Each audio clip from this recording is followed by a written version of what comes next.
Foreign Secretary Boris Johnson has said the UK will make a Titanic success of Brexit.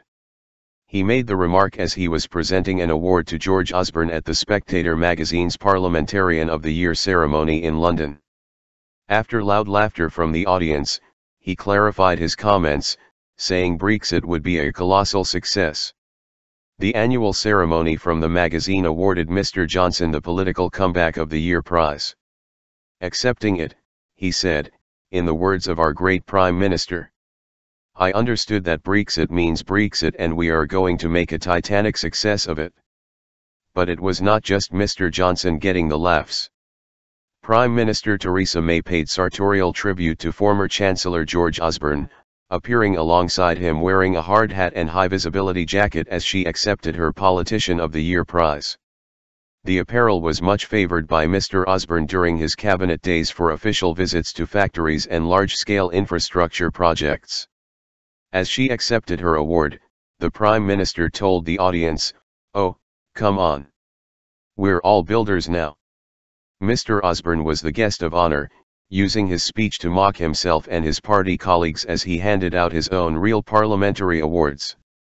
His self-styled Sam Allardyce Campaign Manager of the Year award went to Michael Gove, who Mr. Osborne said made up with the quantity of his leadership campaigns what they lacked in quality.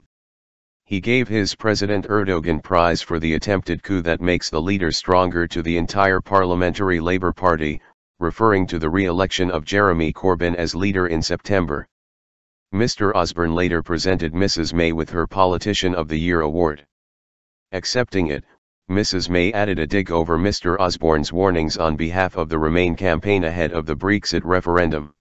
She said, "I'm particularly pleased to receive this award from George, because I gather that when it came to the voting it actually got very tight and I owe it to George that he just nudged me over the line, because he told the other members of the jury that if they didn't vote for me, the economy would collapse and World War III would start." Mrs. May also joked about Sir Craig Oliver, former Director of Communications for her predecessor, David Cameron. She said, "I understand that in his book about the referendum campaign, Craig says that, when he heard the result of the referendum, he walked out of the office, he walked out into Whitehall and he started retching violently. I have to say, I think we all know that feeling. Most of us experienced it too, when we saw his name on the resignation honors list." But she changed the tone by raising a toast to Mr. Cameron, who recently stood down as an MP.